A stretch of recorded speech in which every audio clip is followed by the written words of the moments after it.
Good morning, everyone. Good morning, class 10. So today we are starting our chapter number 1, Stakeholders in Commercial Organization. So इस chapter में हम stake holders के बारे में पढ़ेंगे commercial organisation में.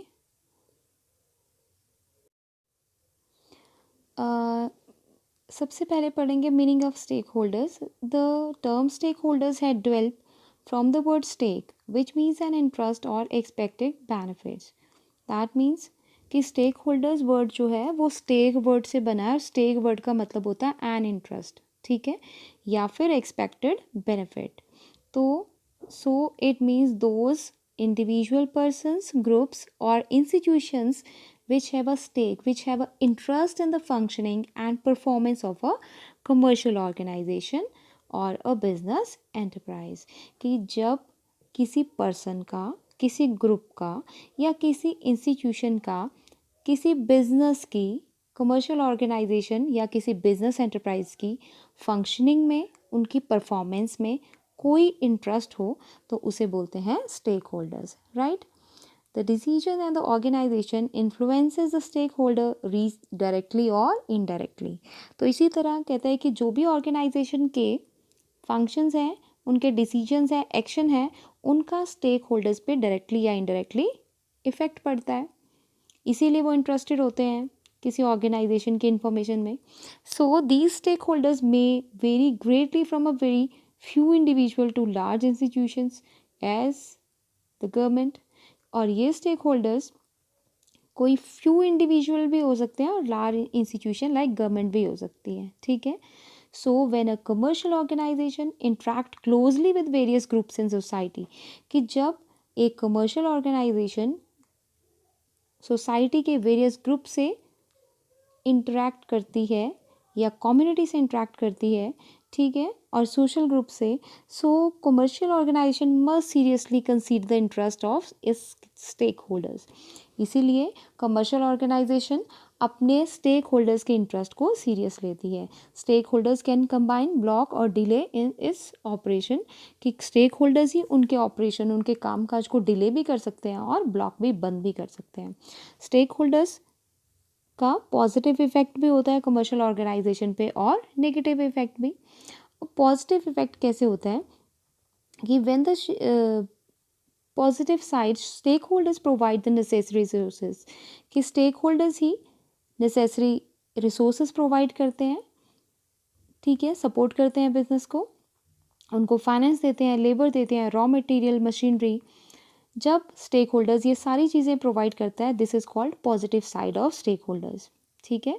दे help in selling, distribution of product and in time of distress stake holders may provide the necessary support. Recession time चल रहा है, डिप्रेशन टाइम है, तो स्टेक होल्डर्स हेल्प करते हैं बिजनेस की. On the negative side, stake holders may block और interrupt the functioning of entire enterprise, कि जब वो पूरी फंक्शनिंग को ब्लॉक कर दे, इंटरप्ट कर दे, ठीक है. और कब कर सकते हैं वो ऐसा, when their expectations are disregarded, कि जब आप उनकी एक्सपेक्टेशंस को, अगर कोई कमर्शियल ऑर्गेनाइजेशन अपने स्टेक होल्डर्स की एक्सपेक्टेशन को पूरा नहीं करेगी, तो उनका कौन सा इफेक्ट पड़ेगा, negative effect. Stake holders play a vital role in determining the success और फेलियर ऑफ अ बिजनेस, कि एक बिजनेस के फेलियर और सक्सेस पे स्टेक होल्डर्स का फर्क पड़ता है, ठीक है.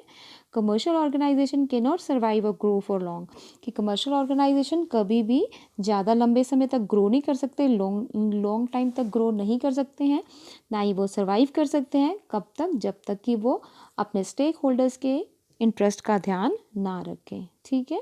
तो ये तो हम किसके बारे में पढ़ रहा हुआ, मीनिंग ऑफ स्टेक होल्डर्स. अगर आपको 2 मार्क्स में मीनिंग लिखना है तो you will write up to from here to here that stake holders means those individual group and institution which have a stake in functioning of performance, ठीक है. ये यहाँ तक आपका इसका मीनिंग हो गया और फिर इसके पॉजिटिव और negative side.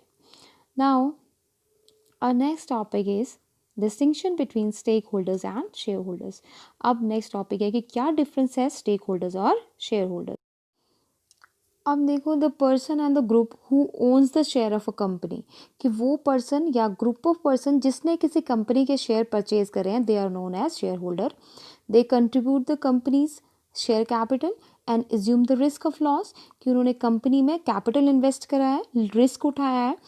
In addition to shareholders, customer, creditors, employees, government and others also have a stake in the company. इन सब के अलावा शेयर होल्डर्स तो स्टेक होल्डर्स हैं ही, बट उनके अलावा शेयर होल्डर्स में कस्टमर, उसके बाद कस्टमर, क्रेडिटर्स, एम्प्लॉयज़, गवर्नमेंट, इन सब का भी कंपनी में एक स्टेक होता है. So these all are known as stake holders. Thus, shareholders are one out of several stakeholders, कि शेयर होल्डर भी स्टेक होल्डर में से ही एक होता है. The term share holders is use only in connection with the joint stock company. सिर्फ आप शेयर होल्डर टर्म को जॉइंट स्टॉक कंपनी के साथ ही यूज़ करोगे, ठीक है. और जो दूसरे बिजनेस होते हैं जैसे सोल प्रोप्राइटरशिप है, पार्टनरशिप है, जॉइंट स्टॉक कंपनी है, इनमें स्टेक होल्डर्स होते हैं, शेयर होल्डर्स नहीं होते हैं, right. Now next one is distinction between stake holder and consumer. ये तो आपको नीचे गिवन ही है. अब देखो स्टेक होल्डर हमें पता चल गया कि stake holders like share holders and employees have a financial stake in the business. इनका बिजनेस में फाइनेंशियल इंटरेस्ट होता है, क्योंकि एम्प्लॉयज़ को फर्म से क्या मिलती है, सैलरी, और शेयर होल्डर्स को क्या मिलता है, डिविडेंड मिलता है. So they have a financial stake in the business firm. And customer do not have a financial stake in the business. Customer का कोई भी फाइनेंशियल स्टेक नहीं होता, फाइनेंशियल इंटरेस्ट नहीं होता. अगर मैं किसी कंपनी की कंज्यूमर हूँ, मैं उनसे परचेज कर रही हूँ, तो मुझे कोई फाइनेंशियल बेनिफिट नहीं होगा कंपनी से. Next one is supply of capital. Stake holder supply financial capital और ह्यूमन कैपिटल. वो या तो पैसे वाली फाइनेंशियल कैपिटल लगाएंगे या human capital, that means as a employ, as a labour काम करेंगे. They provide financial and human capital. And customer do not supply any type of capital to the organization, right? Third is buying goods and services. Stakeholder do not buy goods and services, but customer buy goods and services from the organization. And stakeholder take risk of the organization. वो risk भी उठाते हैं business का. And consumer do not take any risk in the business. And product are not manufactured according to the taste of stakeholders. हमेशा जो product बनाए जाते हैं, फर्म जो भी प्रोडक्ट बनाती है वो स्टेक होल्डर्स के टेस्ट के अकॉर्डिंगली नहीं बनाए जाते हैं. And here the products are prepared, manufactured according to the taste of consumer. किसके अकॉर्डिंगली बनाए जाते हैं, कंज्यूमर के accordingly. Market orientation is not necessary for satisfaction of stake holders. Stake holders के लिए मार्केट ओरिएंटेशन यानी market research not necessary to satisfaction of stake holders, उनके लिए मार्केट ओरिएंटेशन करना ज़रूरी नहीं है. But here market orientation is necessary to satisfy consumer, कि कंज्यूमर को सेटिस्फाई करने के लिए आपको मार्केट ओरिएंटेशन करना पड़ता है. Share stake holders share profit in the form of interest. Stake holders को प्रॉफिट का शेयर मिलता है बिजनेस से. कैसे? In the form of interest, या तो इंटरेस्ट मिलेगा या डिविडेंड मिलेगा, आदर वेजेस और salaried, but consumer do not get share of profit of commercial organization. Stakeholders such as owners participate in the management of business, but consumers do not participate in the management of business. Next is the difference between shareholder and customer. Shareholders are stakeholders and they have a financial stake in the company. के जो share holders हैं वो भी stake holders है because उनका company में financial interest होता है. But consumer are not stake holders as they don't have a financial stake in the company. वो स्टेक होल्डर्स नहीं होते हैं क्योंकि उनका कंपनी में कोई फाइनेंशियल स्टेक नहीं होता है. ठीक है, फाइनेंशियल इंटरेस्ट नहीं है, उनको कंपनी से कोई पैसा नहीं मिल रहा है. Here shareholders invest money, कि शेयर होल्डर्स वो होते हैं जो कंपनी में मनी इन्वेस्ट करते हैं, शेयर्स को बाय करते हैं. But consumer do not invest money into the business. लेकिन कस्टमर कभी भी बिजनेस में पैसा नहीं लगाते हैं. Share holders receive dividend from the company. Share holders को क्या मिलता है कंपनी से? Dividend. But consumer do not get any sort of dividend from the company. But consumer को कोई डिविडेंड नहीं मिलता है. Share holders undertake risk of loss on the investment, कि उन्होंने इन्वेस्ट किया है तो दे have a risk of losses. But consumer do not undertake risk because they don't have invest into the company. ठीक है, उन्होंने कोई इन्वेस्टमेंट ही नहीं किया तो उनको रिस्क भी नहीं होता है. तो ये डिफरेंस हो गया हमारा किस किस का, शेयर होल्डर्स का और कंज्यूमर्स का. Next one is difference between share holders and creditors. अब शेयर होल्डर्स कौन थे? शेयर होल्डर्स वो पर्सन थे जिन्होंने कंपनी में इन्वेस्ट किया है. और क्रेडिटर्स है जिससे कंपनी ने क्रेडिट पे रॉ मटेरियल परचेज किया है. ठीक है, तो जिससे रॉ मटेरियल परचेज किया वो हमारे क्रेडिटर्स है। They are internal stakeholders, वो कंपनी के अंदर ही सिचुएटेड है, that means they are internal stake holders and creditors are external stakeholders. They invest capital into the business, they only give loan to the company. ठीक है, उन्होंने सिर्फ loan दे रखा है, इन्होंने कैपिटल पैसा लगा रखा है कंपनी में। They assume greater risk of loss of capital, उनको ग्रेटर रिस्क बेयर करना पड़ता है, and they assume comparatively lesser risk of loss of loans. They share in the profit of the company in the form of dividend. They do not share the profit of the company, they receive only interest on their loan. उनको उनके loan पे सिर्फ interest मिलता है, but इनको profit का share मिलता है। They are the members of the company, they have voting rights, कि वो कंपनी के मेंबर है, उनको वोट करने का भी राइट है। But creditors are not members of the company and they don't have any sort of voting right in the company, right? So this is the difference between shareholders and creditors. Next topic is internal and external stakeholders. कि internal external stakeholders क्या होते हैं? तो so stakeholders are of two type, internal and external. Internal stakeholders means those who are involving in the business firm from within the organisation, कि जो business firm में involve है, कहाँ से? विद इन द ऑर्गेनाइजेशन में से ही they are known as internal stakeholders. कौन कौन होते हैं? Shareholder, employees of organization. So shareholders, as they are owner of the capital, they invested the money into the business, they assume the risk of the business, they participate in company's profit and management of the company. And same way, employer means one who offer employment to others. So that means employees like managers and workers, they all are employees. They are providing mental and physical effort to the organization, so their stake is also very crucial for the regular and smooth functioning of enterprise. In case the firm does not succeed, any lost their jobs. If the firm makes very little profit, they get low salaries and wages. Now the next one is external stakeholders. So external stakeholders are the person who are involved in the business from outside of organization. जो organization के बाहर से business में interest रखते हैं उनको बोलते हैं हम external stake holders, like creditors, government, society, competitors, trade unions, these all are external stake holders. ठीक है, जैसे ये ऑर्गेनाइजेशन है, ये आपका एम्प्लॉयज़ हो गए, ये शेयर होल्डर्स हो गए। ठीक है, ये इस बाउंड्री लाइन के अंदर है, that means they are internal stake holders. And competitors, creditors, ये सारे हमारे कौन से हो गए? गवर्नमेंट, ये है हमारे एक्सटर्नल स्टेक होल्डर्स, राइट। अब इंटरनल और एक्सटर्नल स्टेक होल्डर्स में they operate from inside the organisation and they operate from outside of the organisation. वो इनसाइड से बिजनेस को ऑपरेट करते हैं, वो आउटसाइड से। They actively participate in the management and working of business, वो business की मैनेजमेंट और वर्किंग में एक्टिवली पार्टिसिपेट करते हैं। And they are not actively, they do not participate in the management of the business.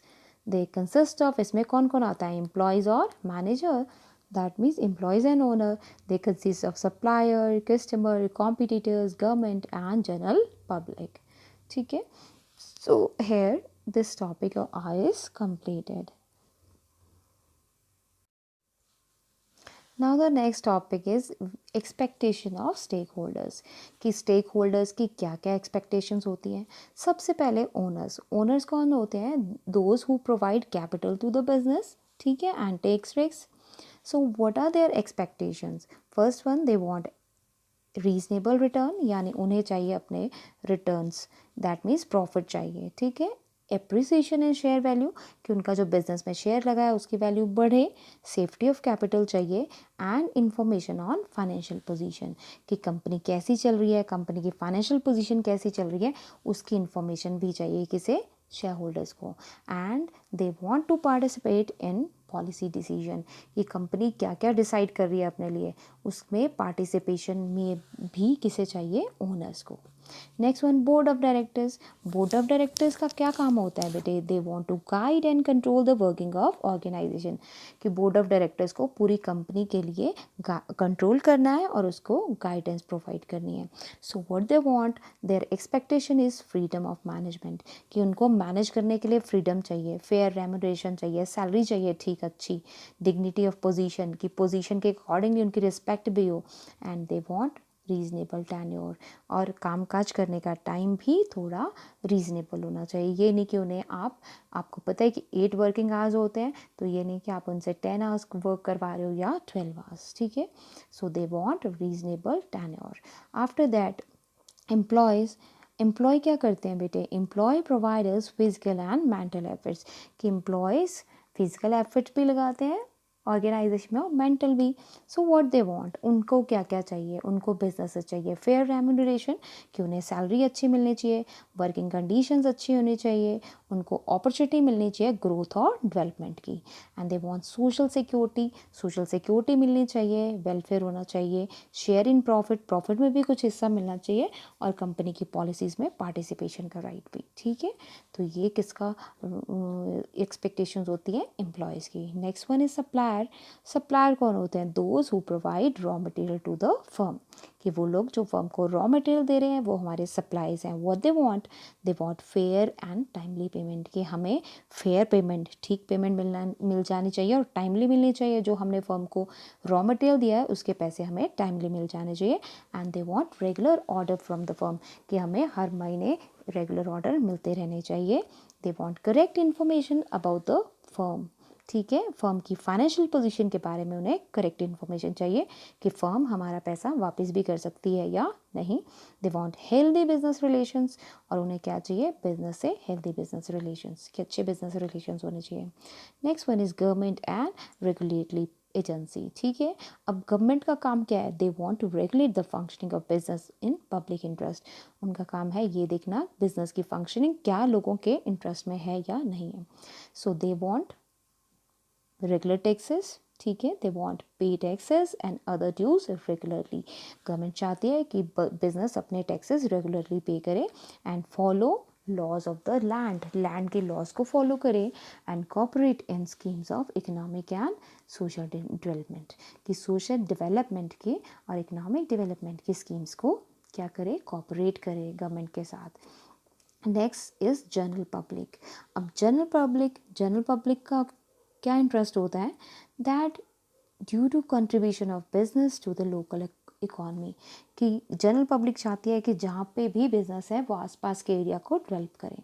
So what they want, avoid all type of pollution, कि business आसपास pollution ना फैलाए, optimum utilisation of resources, और कोई भी चीज़ waste ना करें, सारे रिसोर्सेज का अच्छे से यूज़ करें, and to help weaker section of the society, और हमारी सोसाइटी का जो वीकर सेक्शन है उसे हेल्प करें, and promote balance regional development, कि सारे रीजन्स का बैलेंस डेवलपमेंट हो, दैट मीन्स सभी स्टेट्स का इक्वल डेवलपमेंट हो और सब एरियाज़ का, and preserve social and cultural values, और उस एरिया की सोशल वैल्यूज़ और कल्चरल वैल्यूज़ को प्रिजर्व करें, ठीक है।